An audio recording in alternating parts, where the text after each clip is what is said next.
Mana shu rasmda ko'rgan application number bu meniki.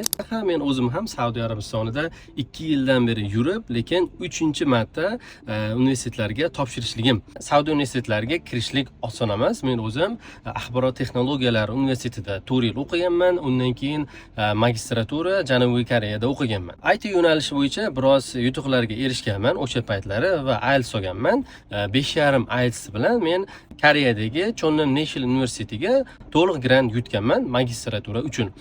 Lekin mana shu uncha-muncha oz bo'lsa ham erishgan yutuqlarimni bu Saudiya Arabistoni qabul qilgani yo'q. Chunki juda ham topshiruvchilar ko'p, raqobat kuchli, mendanda juda ham kuchli o'quvchilar topshirishadi.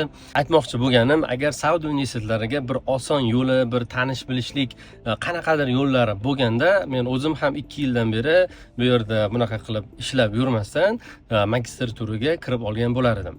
Topshirmoqchi bo'lganlarga maslahat beramanki, IELTS darajani yuqoriroq olinglar. Arab tilidan sertifikatni yuqoriroq olinglar va boshqa fanlar bo'yicha, tadbirlar bo'yicha, konferensiyalar bo'yicha ko'proq qatnashib, ana shuni sertifikatlarini yig'ib borishlaringiz kerak.